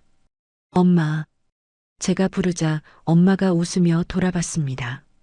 지혜야, 오늘은 일찍 왔네? 저는 엄마를 안았습니다. 엄마, 이제 괜찮을 거예요. 제가 다 해결했어요. 그 인간들 제 집에서 내쫓았어요. 엄마가 제 등을 토닥였습니다. 무슨 일이 있었니? 저는 엄마 어깨에 얼굴을 묻었습니다. 아무것도 아니에요. 그냥 오랫동안 미뤄뒀던 일을 처리했을 뿐이에요. 저는 엄마와 함께 저녁을 먹으러 갔습니다. 엄마가 좋아하는 설렁탕집이었습니다. 주문을 하고 기다리는 동안 휴대폰이 울렸습니다. 남편이었습니다. 저는 전화를 받지 않았습니다. 곧 시어머니에게서도 전화가 왔습니다. 역시 받지 않았습니다. 신우이에게서도 문자가 왔습니다. 옳게, 제발 전화 좀 받아. 얘기하자. 저는 문자를 지웠습니다. 더 이상 할 얘기가 없었으니까요. 엄마가 물었습니다. 누구한테 전화 온 거야? 아무것도 아니에요, 엄마. 스팸 전화예요. 엄마는 더 묻지 않았습니다. 설렁탕이 나왔고 저희는 조용히 식사를 했습니다. 엄마의 얼굴을 보니 한결 편해 보였습니다. 일주일 동안 시댁 식구들이 없어서 그런가 봅니다. 전화도 안 오고 트집 잡을 사람도 없었으니까요. 집에 돌아왔을 때는 밤 10시였습니다. 텅 빈 아파트는 여전히 고요했습니다. 저는 소파에 앉아 강 실장에게 전화를 걸었습니다. 실장님, 다음 준비 시작하죠. 일주일 안에 정리 안 하면 본격적으로 움직일 거예요. 알겠습니다. 준비하겠습니다. 전화를 끊고 창밖을 봤습니다. 서울의 야경이 반짝였습니다. 일주일이 지났습니다. 하지만 그들에게서 아무 연락도 없었습니다. 저는 매일 아침 출근하며 휴대폰을 확인했지만 남편에게서도 시어머니에게서도 시누이에게서도 전화 한 통 없었습니다. 강 실장에게 물었습니다. 실장님, 그쪽 움직임 있나요? 네, 확인했습니다. 세 사람은 현재 시어머니 친정 쪽 집에 머물고 있습니다. 하지만 돈을 마련하려는 움직임은 보이지 않습니다. 저는 고개를 끄덕였어요. 그럼 이제 시작하죠. 강 실장이 서류를 건넸어요. 준비된 고소장입니다. 횡령, 카드 사기, 학대 및 모욕 혐의 모두 접수 가능합니다. 저는 서류를 천천히 넘겼습니다. 남편 이강식, 횡령죄. 회사 법인카드로 개인 술값 결제 4,200만 원, 골프장 이용료, 명품 구매, 증거자료 첨부, 시누이 이수진, 카드 사기죄, 타인 명의 카드 부정 사용 2,300만 원, 증거자료 첨부, 시어머니 박옥자, 학대 및 모욕죄, 영상 증거, 녹음 증거 첨부. 저는 서류를 덮었습니다. 좋아요. 오늘 접수하세요. 그날 오후 고소장이 경찰서에 접수됐습니다. 저는 직접 경찰서에 가지 않았습니다. 법률 대리인이 모든 걸 처리했죠. 고소장 접수 후 일주일쯤 지나자 경찰에서 피고소인들에게 출두 요구서가 발송됐습니다. 남편 이강식, 시누이 이수진, 시어머니 박옥자. 세 사람 모두 경찰 조사를 받아야 한다는 통지였습니다. 남편은 회사에서 그 통지서를 받았습니다. 강 실장이 보낸 영상으로 확인했어요. 남편은 인사팀에 불려갔고 인사팀장이 심각한 표정으로 말했습니다. 이 씨, 경찰에서 연락 왔어요. 횡령 혐의로 조사받으셔야 할 것 같습니다. 일단 자택 대기하세요. 남편의 얼굴이 창백해졌어요. 동료들이 수군거렸고 남편은 고개를 숙인 채 회사를 나갔습니다. 은행은 즉시 내부 감사에 들어갔고 법인카드 사용 내역을 전수조사했죠. 제가 제출한 증거 외에도 추가로 의심스러운 거래들이 발견됐습니다. 감사팀은 3주 동안 조사했고 결과를 정리했습니다. 이강식 과장, 법인카드 부정 사용 총 7천만 원. 징계위원회 회부 결정. 시누이 이수진에게도 출두 요구서가 전달됐습니다. 시누이는 울면서 전화를 걸어왔습니다. 옳게. 경찰에서 출두하래. 카드 사기래. 나 어떡해. 저는 전화를 받지 않았습니다. 문자가 수십 통 왔습니다. 제발 고소 취하해줘. 내가 잘못했어. 다 갚을게. 시간만 줘. 저는 문자를 읽고 지웠습니다. 일주일이라는 시간은 이미 지났으니까요. 카드사도 움직이기 시작했습니다. 제가 제출한 증거 자료를 검토한 카드사 법무팀은 즉시 민사소송 준비에 들어갔습니다. 부정사용 금액 2,300만 원 전액 변제 및 이자, 그리고 손해배상. 시누이는 변호사를 구할 돈도 없었습니다. 시댁 식구들을 집에서는 쫓아냈지만 10년 전 강압에 의해 남편 이름으로 바꿨던 집 명의를 되찾아오는 법적 전쟁이 남아 있었습니다. 이제 서류상으로도 그들을 완벽하게 지워버릴 차례입니다. 저도 민사소송을 제기했습니다. 신혼집 명의 환원소송이었습니다. 원고 이지혜, 피고 이강식, 소유권 이전 등기 말소 청구의 소. 저는 등기부등본, 통장 거래 내역, 시어머니의 강요 녹음 파일을 모두 증거로 제출했습니다. 10년 전 그날 저는 모든 걸 기록해뒀으니까요. 시어머니 박옥자에게서 전화가 왔습니다. 저는 받았습니다. 지혜야, 제발 이러지 마. 우리 아들이 회사에서 쫓겨날 것 같아. 수진이도 경찰 조사받는데 제발 고소 취하해줘. 우리가 돈 마련할게. 조금만 기다려줘. 저는 차갑게 대답했습니다. 한 달이 지났습니다. 남편은 경찰 조사를 2번 받았어요. 금액이 아주 크지는 않았지만 증거가 명백했기에 조사는 빨리 진행됐습니다. 검찰 송치가 예정돼 있었죠. 은행 징계위원회도 열렸습니다. 법인카드 부정 사용, 회사 명의 실추, 징계위원회는 만장일치로 해고하기로 결정했습니다. 남편은 10년 동안 다니던 은행에서 쫓겨났습니다. 신우이는 경찰 조사를 마쳤고 검찰로 사건이 넘어갔습니다. 카드사 민사소송도 접수됐습니다. 변호사도 없이 법원에 가야 하는 신우이는 매일 울면서 지냈다고 합니다. 강 실장이 보낸 영상에는 신우이의 일상이 담겨 있었습니다. 명품 가방은 이미 다 팔았고 고급 화장품도 사라졌습니다. 친구들과의 모임도 끊겼죠. SNS에 올리던 화려한 사진들도 더 이상 올라오지 않았습니다. 신우이는 친정집 작은 방에 틀어박혀 나오지 않았습니다. 10년 동안 제 카드로 호화롭게 살던 사람이 이제는 하루하루가 두려운 나날을 보내고 있었습니다. 시어머니는 친정 식구들에게 손을 벌렸습니다. 하지만 친정 오빠는 차갑게 거절했습니다. 누나, 그건 누나가 자초한 일이야. 며느리한테 그렇게 했으면 당연히 대가를 치러야지. 친정 동생도 마찬가지였습니다. 언니, 나도 형편이 어려워. 도와줄 수 없어? 시어머니는 평생 자랑하던 아들이 범죄자가 되는 걸 지켜봐야 했습니다. 남편은 매일 집 근처 작은 식당에서 아르바이트 자리를 알아봤습니다. 하지만 나이가 40이 넘고 전과자 신세가 된 사람을 받아주는 곳은 없었습니다. 은행에서 과장까지 했던 사람이 이제는 하루 일당 10만 원짜리 일용직도 구하지 못했습니다. 저축한 돈은 이미 바닥났고 생활비는 시어머니 친정에서 얻어쓰는 형편이었습니다. 저는 그 모든 걸 보고서로 받았어요. 하지만 동정심은 잃지 않았습니다. 10년 동안 제 엄마가 겪은 일을 생각하면 이 정도는 시작에 불과했으니까요.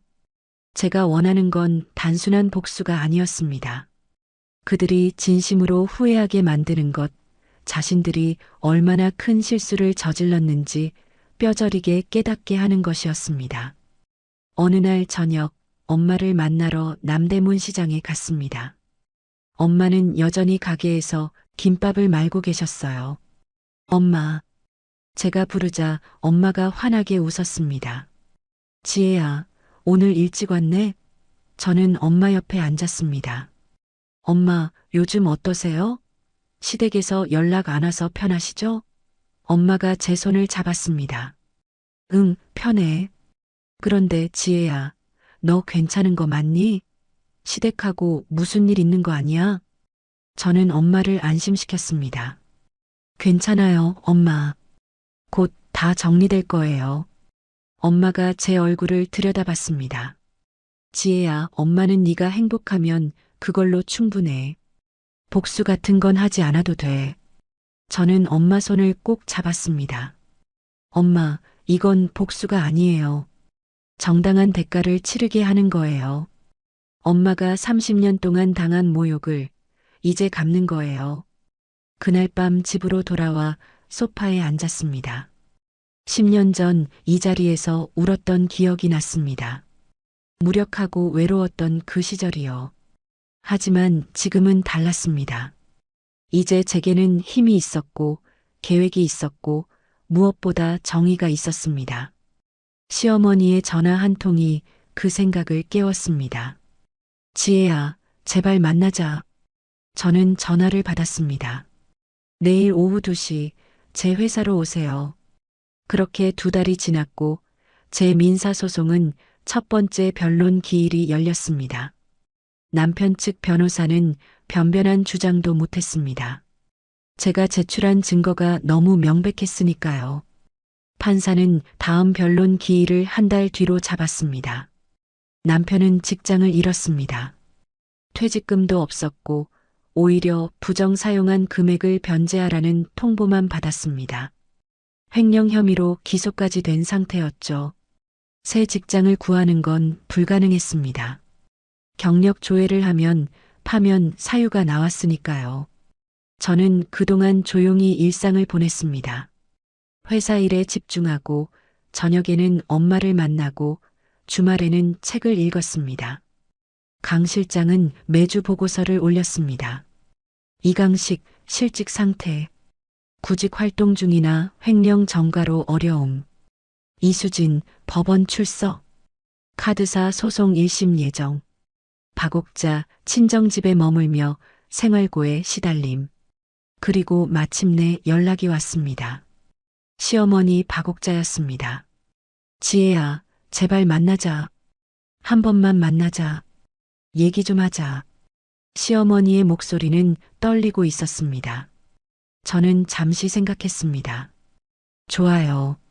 내일 오후 2시 제 회사로 오세요. 주소 보낼게요. 시어머니가 당황한 목소리로 물었습니다. 회사? 네, 제 회사요. 거기서 만나요. 저는 전화를 끊고 창밖을 바라보고 서 있었어요. 3개월 동안 그들은 천천히 무너졌습니다. 직장, 돈, 명예, 모든 걸 잃어갔습니다. 하지만 아직 그들은 몰랐죠. 제가 누구인지, 제 뒤에 무엇이 있는지, 그리고 제가 얼마나 더 많은 것을 준비했는지 말입니다. 내일이면 그들이 알게 될 겁니다. 그리고 그때 진짜 절망이 시작될 거예요. 다음 날 오후 저는 사무실에서 기다렸습니다. 창밖으로 서울 시내가 한눈에 보이는 이 자리에서 저는 10년을 준비해 왔습니다. 비서가 조용히 문을 열고 들어왔습니다. 부사장님, 손님 3분 오셨습니다. 들여보내세요. 문이 열리고 3사람이 들어왔어요. 시어머니 박옥자, 남편 이강식, 시누이 이수진. 3사람 모두 3개월 사이 많이 초췌해진 얼굴이었어요. 시어머니가 사무실을 둘러보며 입을 벌렸습니다. 여기가 내 회사야? 이렇게 큰 건물인데. 저는 책상에서 일어나 창가로 걸어갔습니다. 앉으세요. 3사람은 소파에 앉았어요. 남편 이강식이 조심스럽게 물었습니다. 지혜야, 여기가 대체 어디야? 어떤 회사인데 이런 사무실을. 저는 천천히 돌아서서 그들을 바라봤습니다. 소개할게요. 여기는 태산금융그룹 본사입니다. 그리고 저는 이 회사의 부사장이에요. 남편의 손에서 휴대폰이 떨어질 뻔했습니다. 뭐? 태산금융그룹? 부사장? 시누이 이수진이 일어서며 소리쳤습니다. 말도 안 돼. 올케가 무슨 부사장? 저는 책상 서랍을 열어 명함 한 장을 꺼냈습니다. 탁자 위에 조용히 놓았죠. 태산금융그룹 부사장 이지혜. 남편이 명함을 집어들었어요. 손이 떨리고 있었습니다. 이게 진짜야? 저는 고개를 끄덕였습니다. 10년 동안 속였어요. 제가 평범한 회사원인 줄 알았죠? 월급 200만 원, 300만 원, 400만 원 받는다고 믿었죠? 아니에요. 저는 15년 전 미국 유학을 마치고 돌아왔을 때부터 이 회사 사람이었어요. 하지만 평범하게 살고 싶어서 신분을 숨겼죠. 진짜 사랑을 만나고 싶었으니까요. 그래서 작은 회사에 취직한 척했고 월급쟁이인 척했고 평범한 사람인 척했어요. 시어머니 박옥자가 소파에서 미끄러져 내렸습니다. 그럼 네가 재벌이었단 말이야? 김밥 파는 집안 딸이 아니라. 저는 천천히 말했습니다. 엄마는 30년 동안 김밥을 파셨어요. 하지만 그건 엄마의 선택이었어요. 엄마가 좋아하는 일이니까요. 우리 집안이 가난해서가 아니에요. 제 외할아버지가 이 회사를 세웠고 아버지가 물려받았고 저는 하나밖에 없는 외동딸이에요. 아버지의 유일한 후계자죠. 아버지는 회사가 어려울 때 싱가폴로 가셔서 회사를 다시 일으켜 세우셨고 지금은 싱가폴에서 태산 금융그룹 회장으로 근무하고 계세요. 제가 일부러 아버지의 존재를 숨겨왔던 거예요. 남편이 벌떡 일어났습니다. 장인어른이 설마 그 회장님? 남편의 눈이 동그래지며 놀라는 표정이었어요. 저희 아버지는 이름만 대면 누구나 아는 유명한 분이셨거든요. 그럼 신혼집은? 그 집은? 제 친정에서 마련해 준 거라고 했잖아요. 진짜예요. 제 이름으로요. 명의를 당신 이름으로 바꾸라고 강요받을 때 저는 매일 울었어요. 제 집이 사라지는 게 억울해서가 아니라 당신들의 진짜 얼굴을 봐서였어요. 신우이 이수진이 주저앉았습니다. 그럼 내가 쓴 카드도 제 카드 맞아요. 하지만 제 한 달 용돈이 2,300만 원이 아니에요. 그건 그냥 생활비 카드였을 뿐이에요. 저는 창가로 걸어가 서울 시내를 내려다봤습니다. 10년 동안 당신들은 저를 무시했어요. 시장통 거지 냄새 난다고 했고, 천한 집안이라고 했고, 제 엄마를 부엌구석에 앉혀서 식은 밥 먹게 했죠.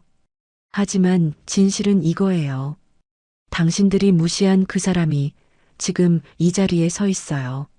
시어머니가 무릎을 꿇으려 했습니다. 지혜야, 우리가 잘못했어. 정말 몰랐어.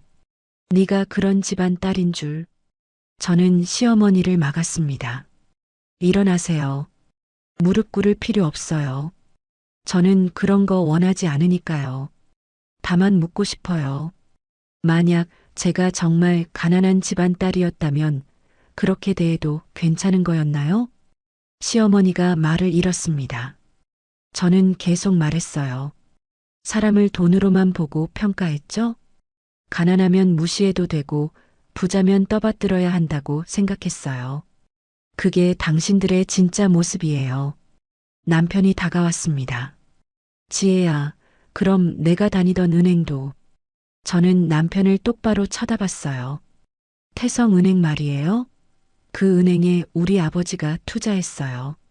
주요 주주 중 한 명이죠. 이사회에도 영향력이 있고요.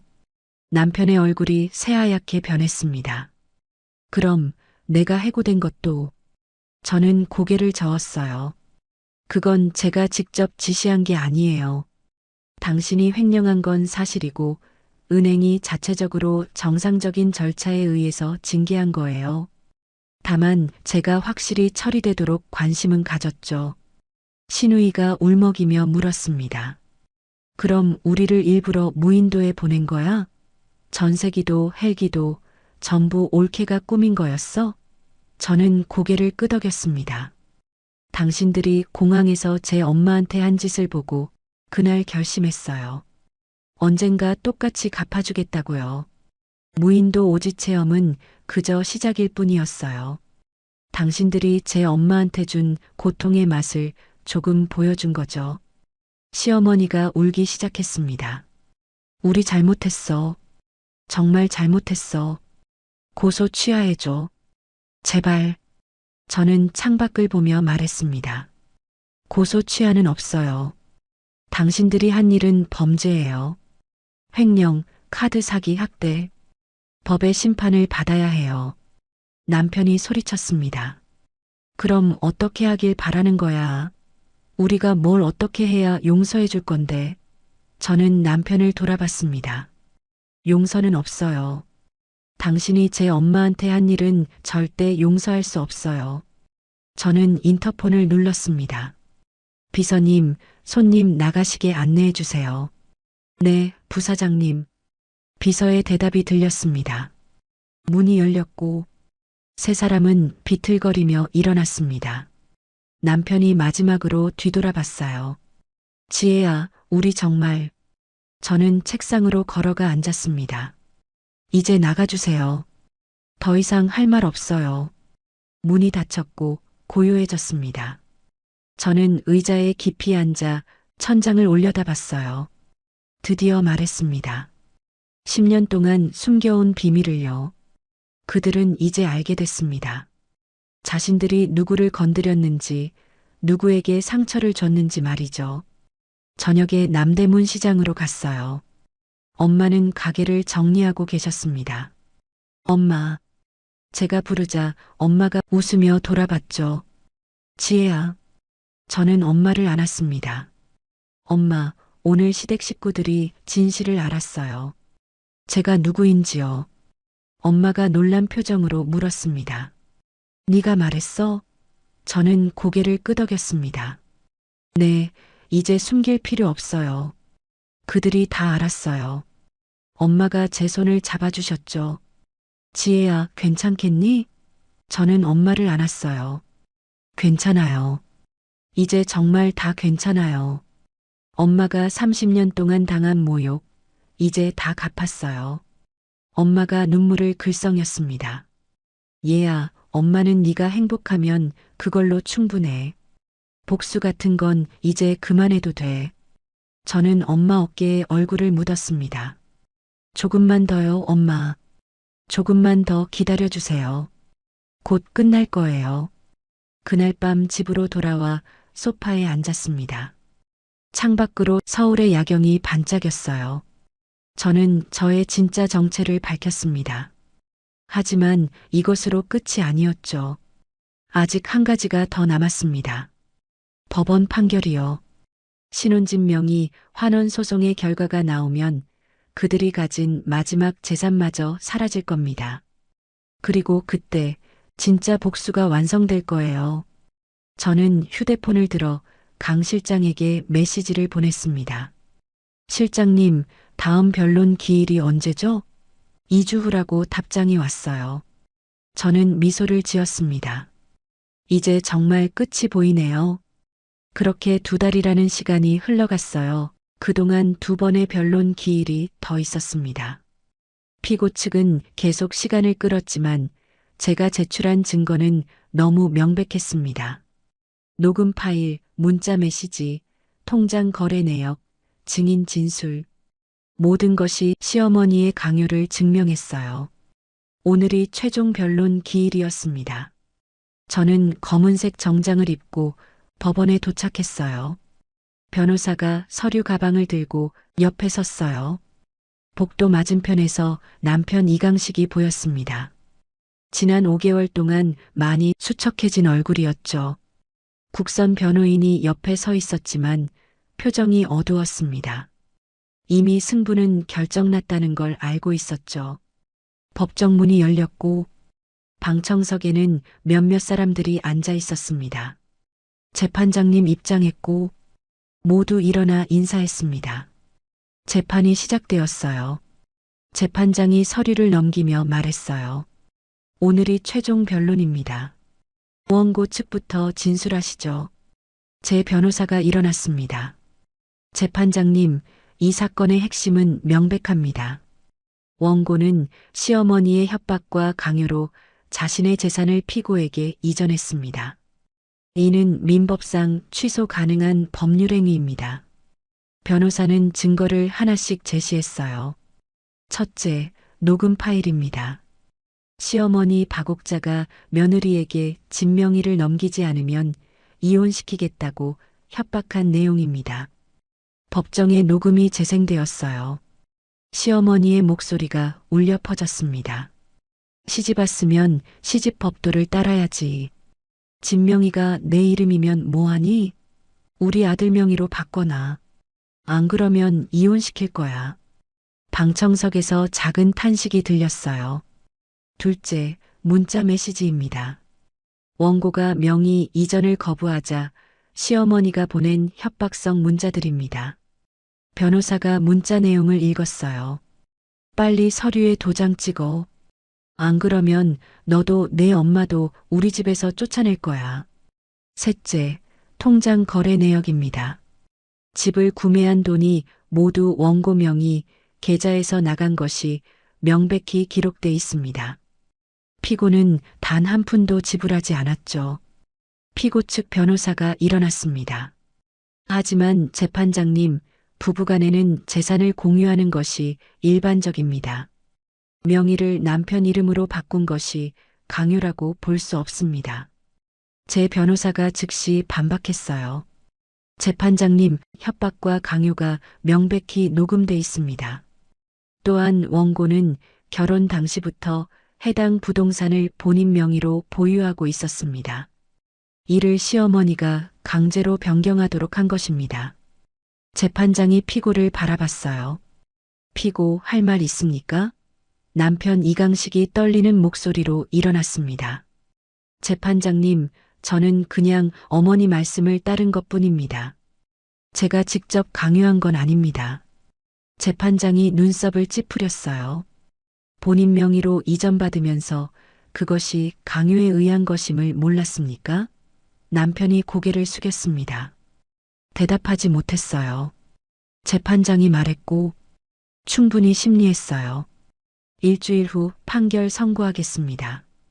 판사봉을 두드렸고 재판이 끝났습니다. 저는 법정을 나왔어요. 남편이 복도에서 저를 불렀습니다. 지혜야. 저는 걸음을 멈췄어요. 남편이 다가왔죠. 얼굴이 창백했습니다. 제발 합의하자. 그 집이 없으면 우리 정말. 저는 남편을 똑바로 쳐다봤습니다. 이미 늦었어요. 그리고 돌아서 걸어갔습니다. 일주일 후 판결 선고일이었습니다. 저는 다시 법정에 섰어요. 재판장이 판결문을 읽기 시작했습니다. 주문. 원고의 청구를 인용한다.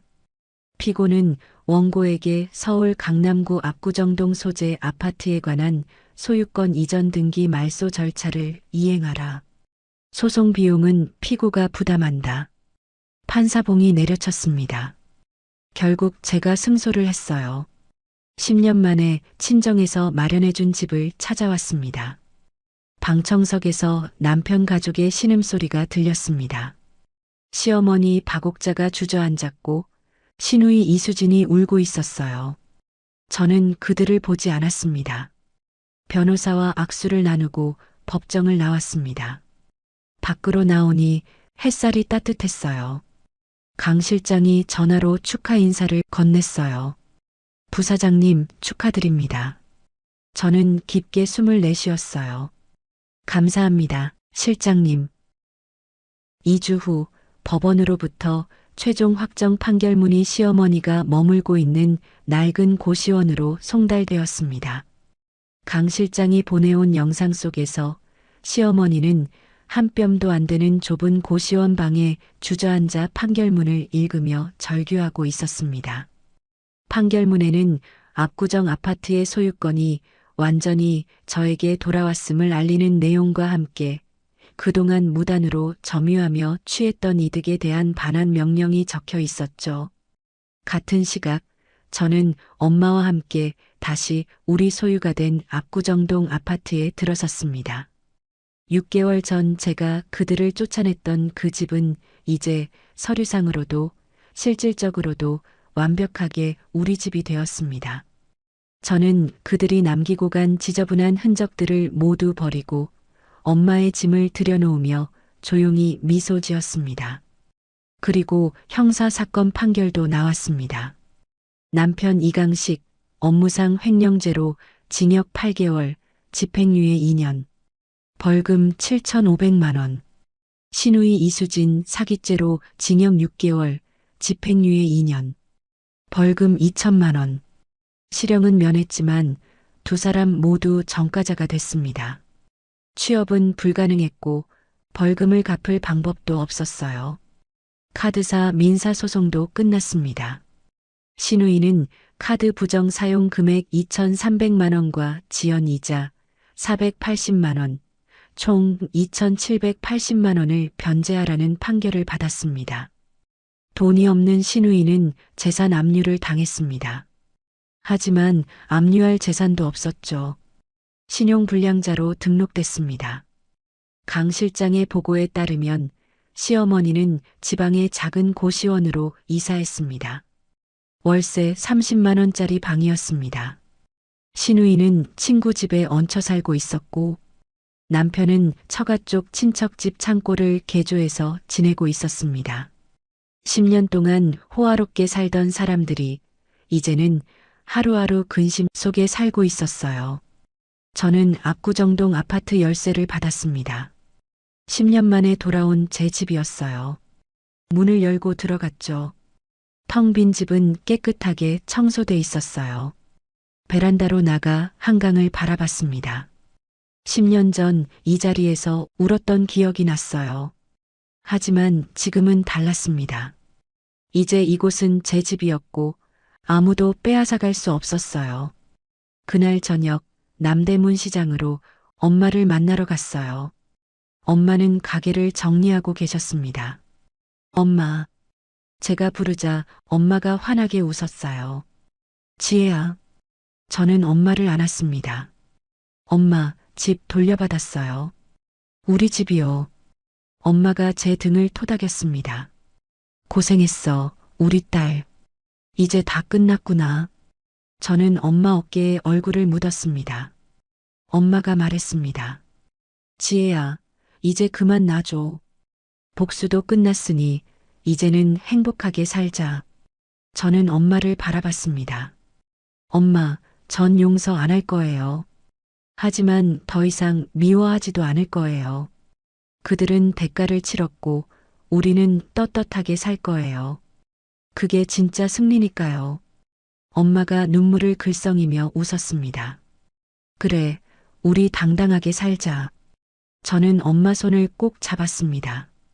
엄마, 이제 가게 정리하시고 저랑 같이 살아요. 더 이상 고생하지 마세요. 엄마는 처음엔 고개를 저었지만 결국 고개를 끄덕였습니다. 그래, 이제 좀 쉬어볼까?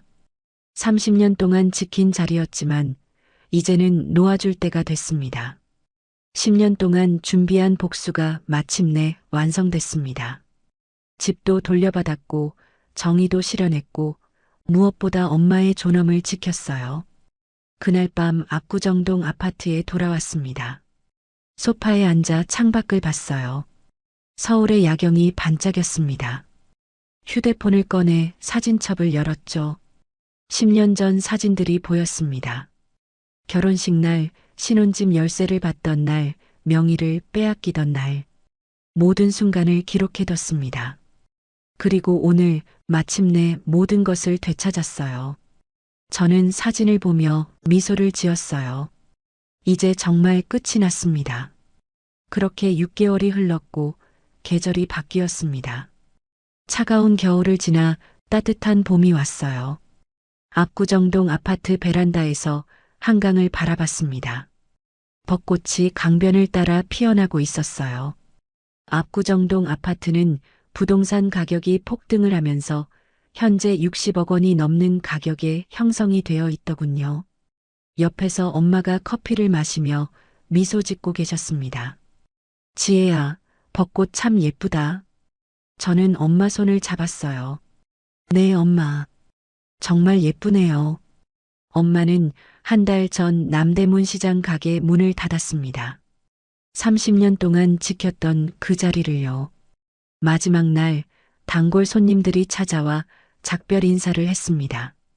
사장님, 그동안 고생 많으셨어요. 이제 편히 쉬세요. 엄마는 눈물을 글썽이며 웃었어요. 고맙습니다. 덕분에 딸 잘 키웠어요. 저는 그날 엄마 옆에서 함께 울었습니다. 30년의 시간이 끝나는 순간이었어요. 지금 엄마는 저와 함께 이 집에서 살고 있습니다. 아침에는 한강 산책로를 걷고 오후에는 집에서 드라마를 보시거나 책을 읽으십니다. 가끔 옛날 손님들이 보고 싶다며 남대문 시장에 가서 커피를 마시고 오시기도 하죠. 하지만 김밥은 더 이상 말지 않으세요. 손이 아프시다고 하지만 저는 압니다. 이제는 정말 쉬고 싶으신 거라는 걸요. 회사 일은 여전히 바빴어요. 태산금융그룹 부사장으로서 매일 회의와 결제가 이어집니다. 아버지는 제가 자랑스럽다고 말씀하셨어요. 어려운 시간을 잘 견뎌냈다고, 이제는 진짜 리더가 됐다고요. 가끔 그들 소식이 들립니다. 강 실장은 더 이상 감시 보고를 올리지 않지만 우연히 들리는 이야기가 있습니다. 남편 이강식은 경기도 어느 작은 공장에 취직했다고 합니다. 정가자를 받아주는 곳이 거의 없었지만 6개월 만에 겨우 한 곳을 찾았죠. 월급은 180만 원. 한때 은행 과장으로 400만 원을 받던 사람이 이제는 그 절반도 안 되는 돈으로 제조 공장에서 일하며 살고 있습니다. 창고를 개조한 방에서 혼자 라면을 끓여 먹으며 지낸다고 합니다. 시누이 이수지는 벌금을 갚기 위해 편의점 야간 알바를 시작했다고 합니다. 밤 11시부터 아침 7시까지 8시간 동안 서서 일합니다. 한때 명품 가방을 들고 강남 거리를 활보하던 사람이 이제는 편의점 유니폼을 입고 손님들에게 고개를 숙입니다. 친구들과의 연락도 끊겼고 SNS도 폐쇄했다고 하더라고요. 카드 빚은 아직도 남아있고 매달 조금씩 갚아나가고 있다고 합니다.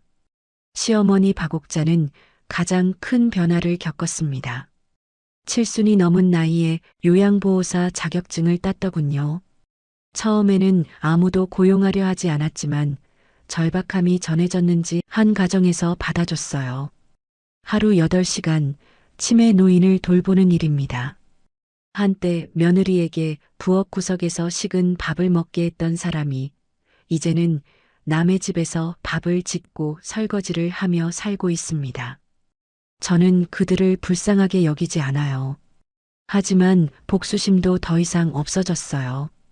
그저 담담할 뿐입니다. 그들은 자신들이 한 일의 대가를 치르고 있고 그게 정당한 일이니까요. 저는 더 이상 그들을 생각하지 않습니다. 그들은 제 인생에서 완전히 사라진 사람들이니까요. 어느 토요일 오후 엄마와 함께 한강변을 걸었습니다. 벚꽃이 바람에 흩날리고 사람들이 돗자리를 펴고 앉아 있었어요. 엄마가 벤치에 앉으며 말했습니다. 지혜야, 엄마가 너한테 미안해. 네가 어릴 때 좀 더 행복하게 해주지 못해서. 저는 엄마 옆에 앉았습니다. 엄마, 무슨 말씀이세요? 엄마는 최선을 다하셨잖아요. 엄마가 한강을 바라보며 말했습니다. 엄마가 김밥 장사 안 하고 다른 일 했으면 더 잘 살 수 있었을 텐데. 네가 시집가서 그런 고생 안 했을 텐데. 저는 엄마 손을 꼭 잡았습니다. 엄마, 아니에요. 엄마가 새벽부터 김밥 말아서 저 대학 보내주시고 유학 보내주신 거 다 알아요. 엄마 덕분에 제가 지금 이렇게 된 거예요. 엄마는 최고의 엄마예요. 엄마가 눈물을 글썽이며 말했습니다. 그래도 시댁에서 너를 못 살게 굴 때 엄마가 너무 미안했어. 엄마 때문에 무시당하는 것 같아서. 저는 고개를 저었습니다. 엄마는 절대 부끄러운 사람 아니에요. 30년 동안 새벽 4시에 일어나서 김밥 만들고 무릎 아픈데도 하루 종일 서서 일하시고 저 위해서 모든 걸 희생하셨잖아요. 그게 얼마나 대단한 일인지 아세요? 엄마가 제 손을 쓰다듬었습니다. 지혜야, 그래도 복수는 이제 그만하자. 다 끝났잖니. 이제는 용서하고 편하게 살자. 저는 한강을 바라보며 말했습니다. 엄마, 전 용서 안 할 거예요. 그들이 한 일은 용서할 수 없어요. 하지만 더 이상 미워하지도 않을 거예요. 그들은 이제 저와는 아무 상관도 없는 남이니까요. 그들은 이미 대가를 치렀고 저는 이제 행복하게 살 거예요. 그게 진짜 승리라고 생각해요. 엄마가 저를 안았습니다. 그래, 우리 행복하게 살자. 저희는 한참을 그렇게 앉아 있었습니다. 벚꽃잎이 바람에 날려 저희 옆에 떨어졌어요. 저녁에 집으로 돌아와 엄마와 함께 식사를 하고 서울의 야경을 봤어요. 오랫동안 이 자리에서 울었던 기억이 났어요. 남편과 시댁 식구들의 학대를 받으며 무력하고 외로웠던 그날들이요. 하지만 저는 포기하지 않았고, 사람을 돈으로 평가하는 그들에게 통쾌하게 복수를 했고, 마침내 모든 것을 되찾았어요. 긴 시간과 인내가 필요했고, 많은 것을 참아야 했죠. 하지만 저는 후회하지 않아요. 핸드폰을 꺼내 사진첩을 열었고, 10년 전 사진들이 보였습니다. 엄마가 김밥을 마는 모습, 가게 앞에서 웃고 있는 모습, 제 졸업식에 오셔서 행복해 하시던 모습들을요. 거실에서 엄마가 드라마를 보며 웃고 계셨어요. 저는 엄마를 바라보며 행복한 미소를 지었습니다. 여러분, 오늘 이야기 어떻게 들으셨나요? 10년이라는 긴 시간 동안 모진 시집살이를 참고 견딘 지혜 씨의 복수가 옳았을까요? 부당함을 참고 사는 것보다 떳떳하게 맞서는 것이 더 건강한 삶이라고요. 지혜 씨는 용서하지 않았지만 미워하지도 않기로 했죠. 그리고 가장 소중한 사람, 엄마와 함께 행복하게 살기로 했어요. 그게 진짜 승리가 아닐까요? 오늘의 이야기가 여러분의 마음에 작은 위로가 되었다면 구독과 좋아요를 눌러주세요. 그리고 지금 어디에서 듣고 계신지 댓글로 알려주시면 그곳으로 행운의 기운을 가득 담아 보내드리겠습니다. 늘 건강하시기를 기원드리며 오늘도 따뜻하고 행복한 하루 보내시기 바랍니다. 감사합니다.